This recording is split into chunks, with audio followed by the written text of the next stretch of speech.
everyone. This CoreIM episode this month will count for CME credit with ACP. Yay! We will link the exact URL in the show notes, so click on the link, answer 3 questions, and get CME credit.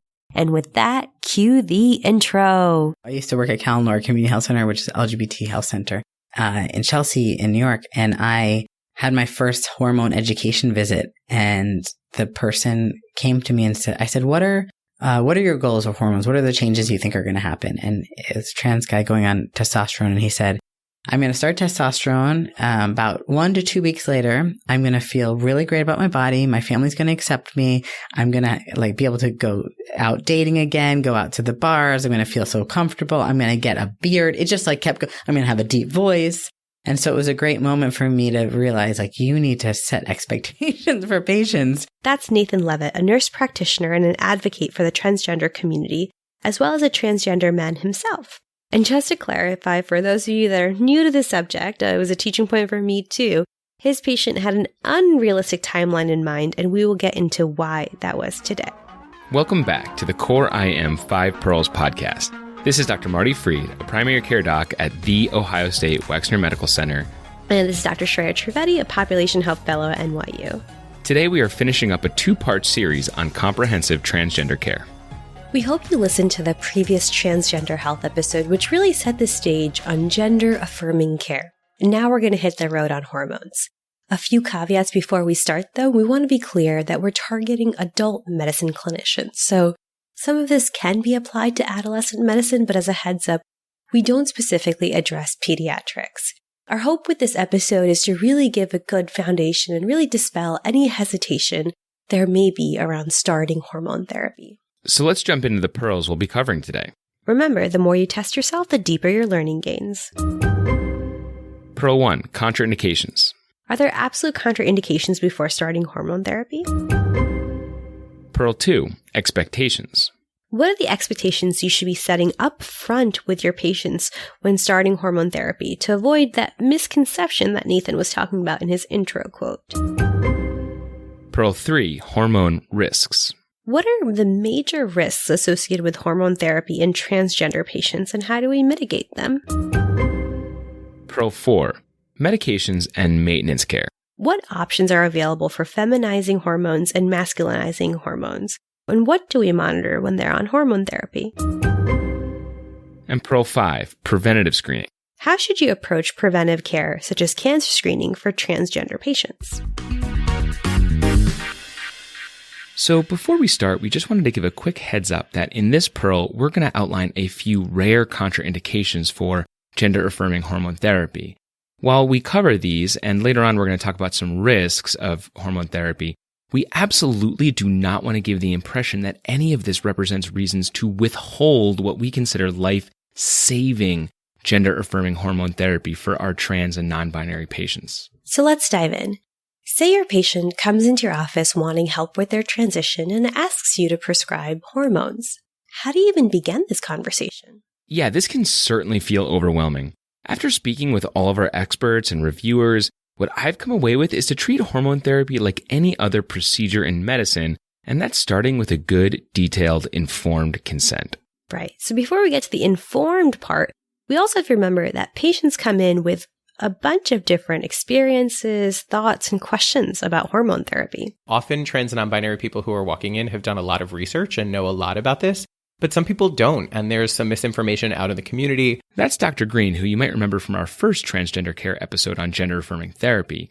Dr. Green is an NYU internist and runs the Pride Center at Bellevue Hospital in New York City. All right. So while you're getting your patients to open up and talk about what they're bringing to the table when it comes to hormone therapy, step 1 is for you to keep in mind what are the absolute contraindications before starting hormone therapy that you want to address sooner rather than later. I think there are very few things that stop me from starting hormones. I think the things that I would think about personally, a sex-specific cancer, so like a hormone-sensitive breast cancer, is a really good reason to not start hormones in this moment. And active pregnancy is a really good reason to not start testosterone because it's a known teratogen. Other than that, there aren't absolute contraindications to starting hormones.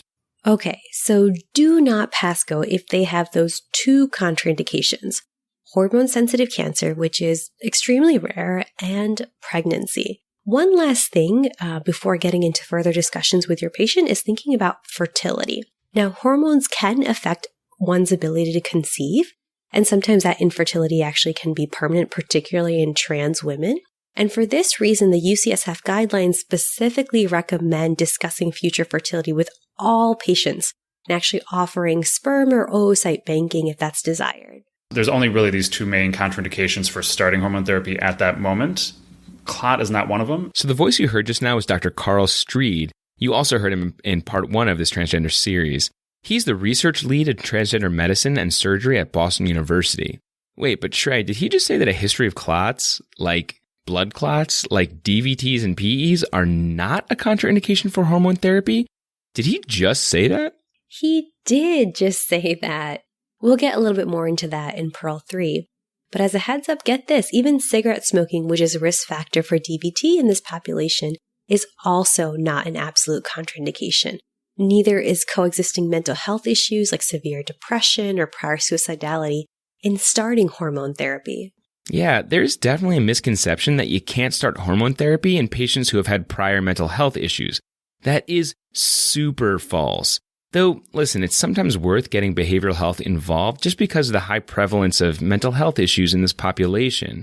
The point here is that hormone therapy can actually be therapeutic in transgender patients with mental health issues. In fact, they are, for me, often a motivator for like, great, let's get this going, because anxiety and depression and suicidality have been found time and time again to go down with starting gender-affirming care of any kind.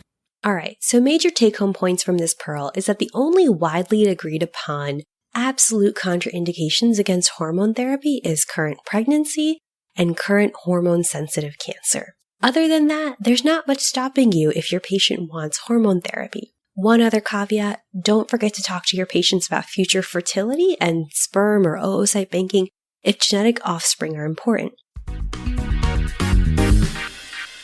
Now that the patient doesn't have any absolute contraindications, we should prep our patients with the time course of expected changes. At the start of this episode, you heard Nathan discuss one patient's impression about the timing of changes once masculinizing hormones start. Here's the rest of that clip. So I just stopped him and said, thank you for sharing what you think is going to happen. Here are and then I go over what are the expected changes. But in that I say it's different for every person. Like for myself, I've been on testosterone for 15 years and I get mammed on the phone all the time. Constantly. So I didn't get the deep booming voice that some people do. And then I got hair I didn't want, like back hair. I didn't ask for that. Yeah. So I just feel like you can't always choose where things happen. So I try to say to patients, these are the expected changes. The course of when it can happen can be short term to long term. It sounds like, unfortunately, body changes from hormones isn't quite a menu our patients can pick from, but we can guide them with what to expect after they do start hormones.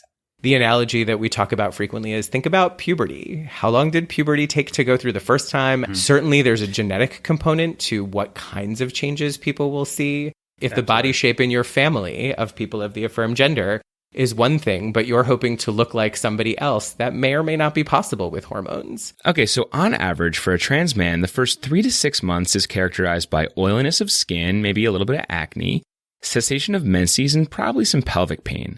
Between 6 to 12 months, the voices will typically deepen, you'll see some muscle mass increase, and people will notice changes in hair growth. That's the back hair that Nathan was referring to. Some of these changes are reversible if testosterone is stopped, but others are not. So in terms of thinking about some of the irreversible changes of hormones, so for transmasculine people, for people who are using testosterone, male pattern baldness does tend to be permanent. Clitoromegaly, so an enlargement of the clitoris, is permanent, and also deepening of the voice. As the voice deepens, even with the stopping of testosterone, it does not tend to go back up again. That is good to know. I can imagine my patients would definitely want a heads up on male pattern hair growth that's going to be permanent, especially if baldness is a possibility. All right, Marty, what about trans feminine patients? What's the timescale like of changes that trans feminine patients can expect? Yeah, so trans women will notice skin being a little bit smoother early on, followed by testicular atrophy and decreased muscle mass kind of towards the end of that first year, between 6 to 12 months. The development of breast tissue is typically irreversible. don't forget to warn patients about some expected irritability. I do remind people that you're going to have some mood changes as well. Remember how fun puberty was the first time? This is the second round. Oh man, you have to respect the strength of these patients. Amen, sister. All right, so to summarize, the timing of these changes follows a general pattern and usually takes months to years.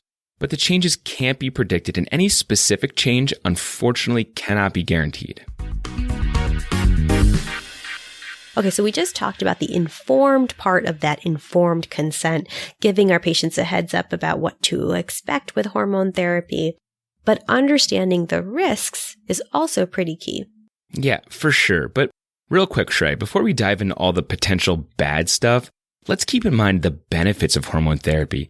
I think Nathan said this particularly well. Hormones can be incredibly life-saving. I mean, it's just from my own life to other people I've worked with, when people have access to hormones, they literally want to live their lives, right? They feel better about who they are. They see themselves on the outside match who they feel on the inside. And I've seen people who were previously, suicidal ideations who have said now that they have access to hormones and affirming care, they want to live their lives, right? And they want to take care of themselves and their bodies.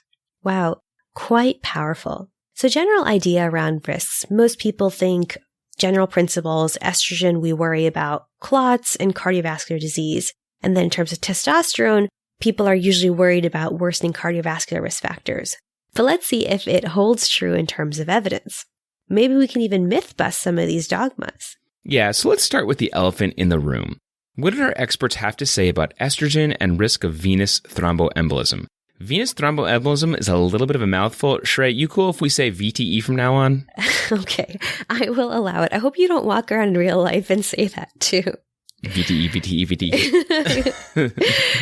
One of the things that I like to remind people is that one of the older estrogens that we don't use anymore for gender affirmation, ethinyl estradiol, was one of the big culprits, and it's not something that we use. So there's lots of outdated studies, but it's really this stuff from 2010 that's looking at the more current estrogen formulations. So with the current data that we do have, what are we telling our trans feminine patients about the risk of clot on estrogen? There is a slight increase in potential venous thromboembolism based on estrogens. However, this risk is much lower than I think a lot of people think it is, to be perfectly honest.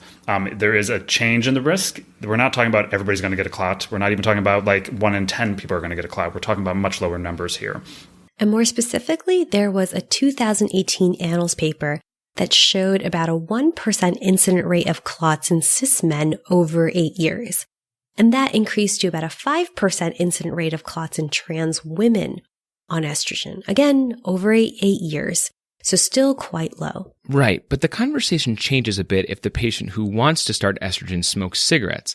The risk of clot is certainly higher in smokers. Which is a great way to motivate patients to stop smoking. What about if the patient, though, had a history of clots in the past? The main thing here is to remember is that having had a clot in the past is not a reason not to start hormone therapy. There are different ways of walking through this.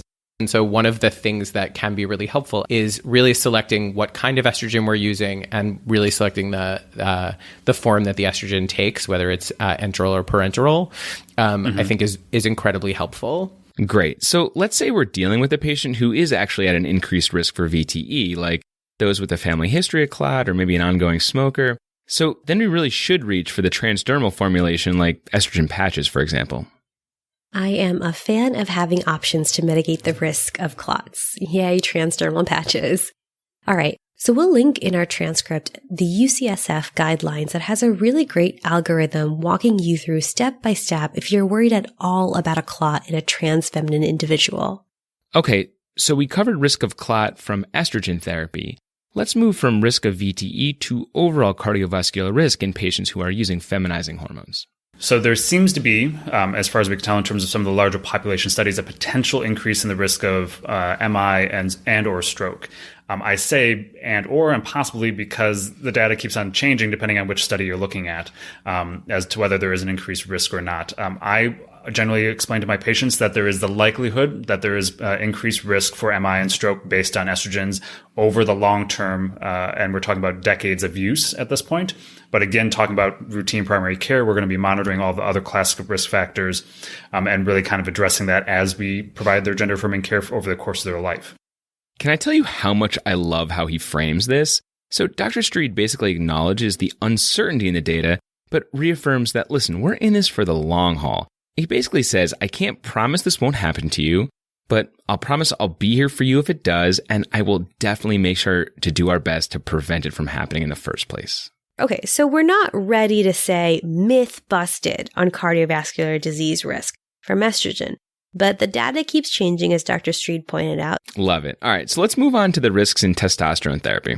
All transmasculine individuals who use testosterone, we're not seeing any kind of change in the clot burden in this population in the current studies that we have available. I mean, case closed, not really worried about testosterone causing clots at this point. I have not seen a transmasculine individual get a clot unless they have a predisposing clotting disorder already.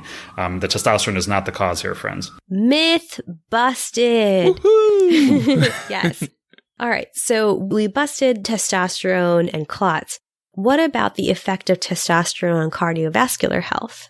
What we do know within transgender men and transmasculine individuals receiving testosterone does worsen some of the classic risk factors for cardiovascular events. So it will increase systolic and diastolic blood pressures. The research really shows it's probably no more than like 1 to 2 millimeters of mercury change. That being said, it's statistically significant, and it is moving towards the direction we really don't want it to move towards.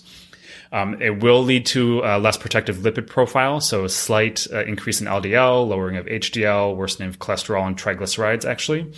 And it can lead to a slight decrease in insulin sensitivity, or essentially increasing insulin resistance among transmasculine individuals. So you hear that and you sort of pause, right? Like, am I just going to be giving all my transmasculine patients the metabolic syndrome with this therapy?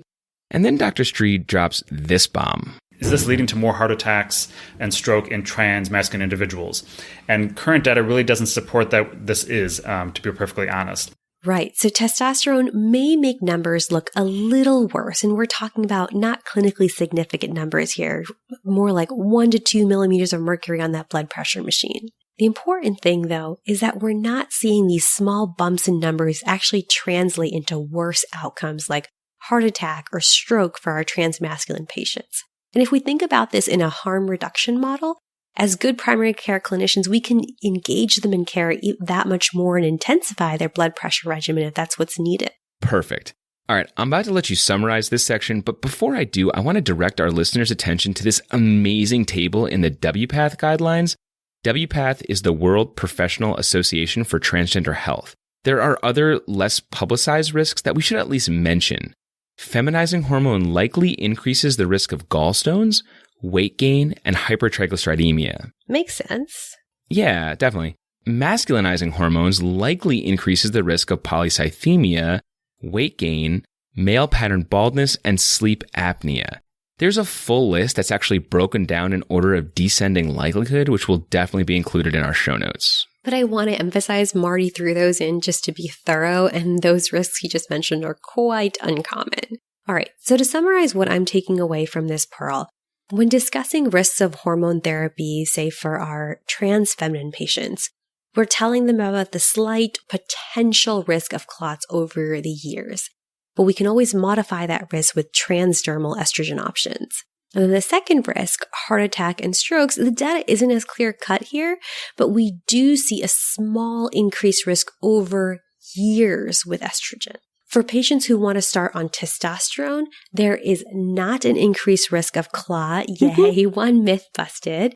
But we might see a slight bump in their lipids, their finger sticks, or their blood pressure without any solid evidence that it actually manifests into more heart attacks or strokes for our transmasculine patients. All right, Trey. So at this point, we've really reviewed the first visit with a patient who comes to us asking about gender-affirming hormone therapy, including the informed consent for treatment. Now, let's focus in on the medications themselves. So masculinizing medication is pretty straightforward, right? We're talking about testosterone here. Yeah, absolutely. And there are two groups of delivery methods here. There's either intramuscular or subcutaneous on one hand, and then there's topical formulations on the other hand. Dr. Streed definitely has some thoughts about which one he prefers. Bigger fan of intramuscular or sub-Q here versus doing creams and ointments. The creams and ointments, it's a little bit harder to ensure that they're going to get an adequate dose every time they do it. And again, it's going to come down to preference. Some people feel like the creams and ointments are always oily. It's a mess. They have a hard time cleaning up afterwards. But the flip side is some people are terrified of needles. Naturally, we're not going to do IM injections if they don't feel they can do it safely and comfortably. Well, that certainly seems reasonable. Nice to have options. Those testosterone injections, they're either weekly or every other week, right? Yeah, exactly. The weekly dosing option provides a more level dosing and does avoid fatigue and irritability that can occur at the end of the injection cycle. Obviously, it's twice as many injections as biweekly, and so you can kind of leave it up to the patients in terms of what their options are here. Oh, I'd be a much bigger fan of the weekly. I don't like my patients being fatigued and irritable. That's right. But yeah, so when they're on these testosterone injections or creams, what should we be monitoring for and watch out for? Yeah, so here we're getting baseline CBCs to monitor hemoglobin hematocrit, and we're doing that pretty much every 3 to 6 months during the first year, and then yearly after that, since testosterone can cause an erythrocytosis. The recommendation is also to check baseline lipids and LFTs, as well as baseline free testosterone and estradiol for comparison purposes later on. I want to see that estrogen has come down and that testosterone has come up. And I'm aiming for testosterone, depending on which lab you're using, aiming for a testosterone that matches cisgender men for the most part. I don't want somebody hovering in a testosterone that's only like around 100, because that's really not providing any kind of added benefit for them. And each lab is different, but in general, we're shooting for a serum testosterone of 300 to 1,000 during the middle of that injection cycle. Great. Let's move on to our trans feminine patients. What strategy do we have here in terms of our medication options? Yeah, so trans feminine patients will all get some form of estrogen as well as an androgen blocker. That's typically in the form of spironolactone or finasteride. Here, looking at estrogen for the main part here in terms of labs, we think about, same as before, hormone levels. I want to know what estrogen and testosterone we're looking at baseline, again, aiming for a testosterone that is very low to almost undetectable. And then I make sure that we order a BMP and or CMP, because if somebody's being started on an anti-androgen like spironolactone, I really need to know their renal function here. And I need to know their electrolytes at baseline. I have, by doing this screening, I've actually identified people with kidney disease who would not be a good candidate for spironolactone, so then we actually try a 5-alpha reductase inhibitor like finasteride, which can be used as an anti-androgen. Great. So feminizing hormones, we're going to be checking hormone levels and a basic metabolic panel, especially with the spironolactone. But I'm curious, when starting spironolactone, I just have found that a lot of these patients are on the younger side. They have lower blood pressures. I'm curious how our experts go about blood pressure in these patients. Most of my patients, even with low normal blood pressures, their blood pressure really doesn't take a big dive when they're on the spironolactone. The main thing they always bring up, as is not surprising with a diuretic, is how often they have to go pee. So I do, when I'm doing twice-a-day dosing, I remind them to really aim for morning and early afternoon for their spironolactone rather than later in the day. And also, I would point out that we are talking about the medical side of gender-affirming care here. People, if they go down the route, if they so choose to have a orchiectomy, no longer need anti-androgens at that point. Right. So I had to wrap my brain around that, but now it makes sense. Once those testicles are out, you don't have that source of testosterone in the body, and you don't need that androgen blocker anymore like spironolactone or finasteride. What about estrogen? What are the formulations of estrogen that we're thinking about? Yeah, so here we have a lot more options. We have tablets, we have patches, and we have injections. It sounded like Dr. Street and Green had almost all of their patients on oral estrogen just because it's so much easier. But remember that patients with an elevated risk of clot, that's like smoking or a family history, really should probably be on the patch. Exactly. What about lab monitoring with patients that are on estrogen? For my trans feminine individuals, again, I really need to see that testosterone come down, since testosterone has such a strong virilizing effect that I really do want to see that is coming down. Even if they have an estrogen level that's appropriate, which is a much wider range, the testosterone really needs to be pretty low. And that's the main reason I want to know where they're coming from. Right. So again, arguing for that baseline testosterone in trans feminine patients. All right, Shreya, you want to summarize this section? I'd love to. So many good teaching points here.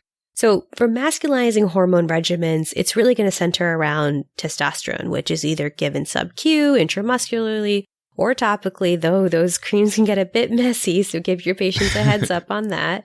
And we're monitoring for testosterone levels, really aiming for that normal cisgender range based on whatever your lab says, and looking out in our CBCs for erythrocytosis, lipids, as well as an A1C really trying to minimize that cardiovascular risk that we talked about in Pearl 2 with testosterone.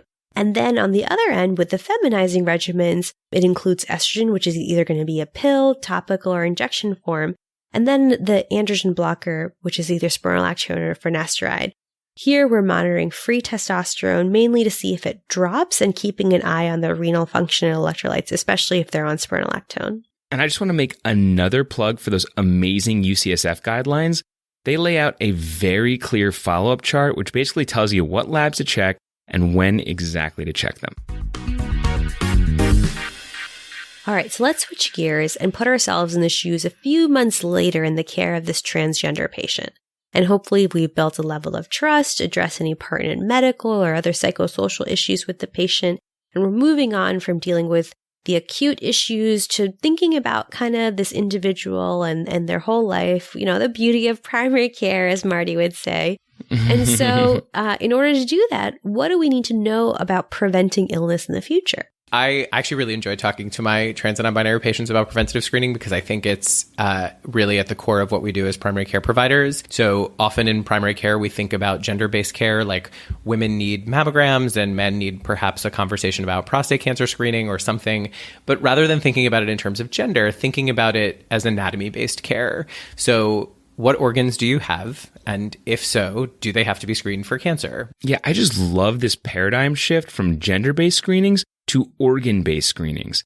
Remember, we spent some time in the first podcast discussing the organ inventory, which is basically gives us a chance to learn about how our patients describe their own body parts, but it also gives us a chance to learn about gender-affirming surgeries they've had in the past. So what organs do you have? And if so, do they have to be screened for cancer, right? If you have a cervix, regardless of what you call it, if it's at risk for cancer, we should screen it. So the phrase I use with my patients is, if you have it, check it.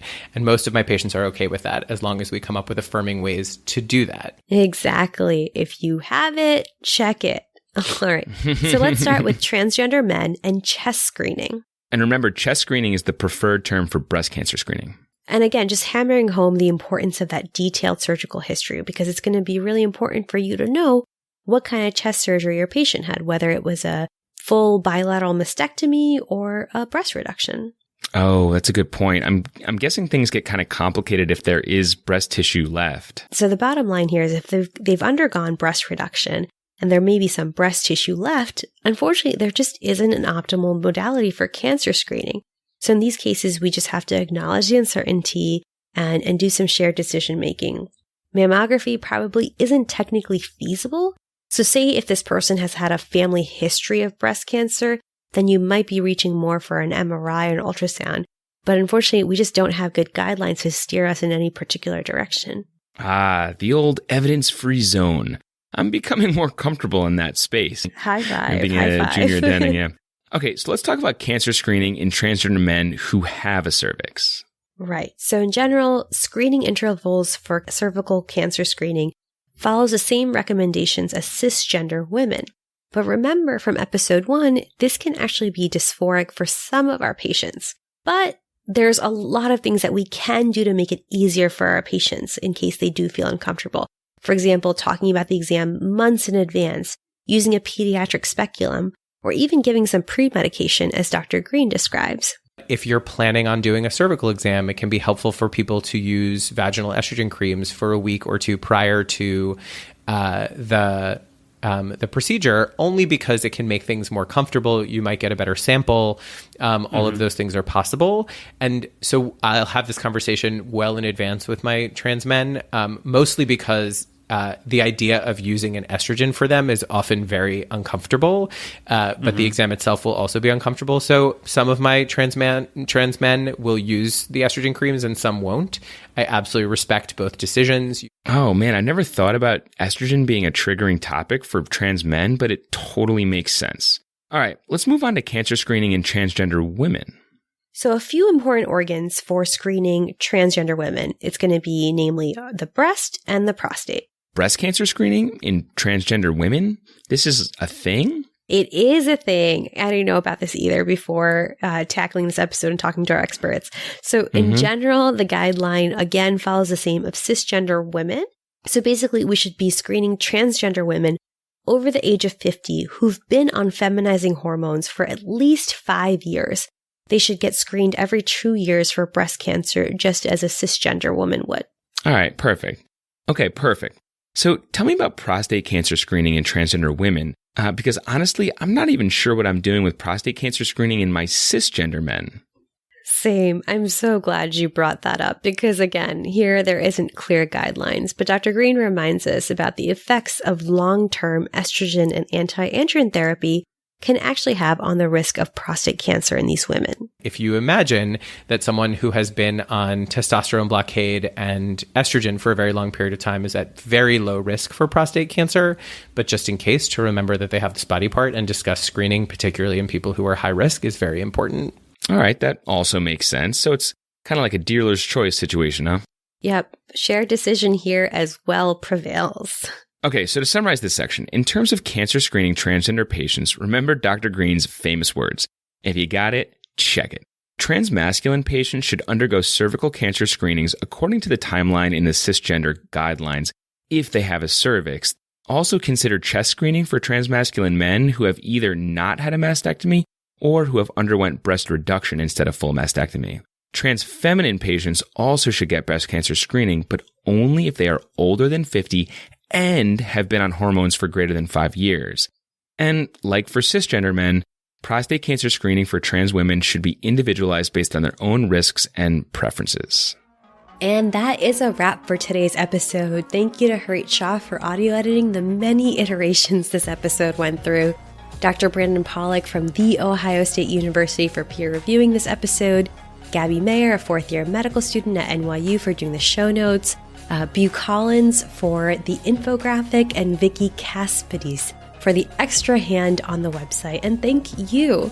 If you like this episode, give it a rating on iTunes or whatever podcast app you use. It certainly does help people find us. And we are always learning and welcome feedback. As always, our opinions expressed in this episode are our own and do not represent the opinions of any affiliated institutions. And with that, thank you and take care. Grand Canyon University makes earning your degree possible with over 130 academic programs for traditional campus students, with more than 80 bachelor's programs offered online. GCU provides you with the personal support you need, from complimentary unofficial transcript evaluations within 24 business hours to scholarships, academic support, and your GCU graduation team, led by your own university counselor. Find your purpose at GCU. Private, Christian, affordable. Visit gcu.edu.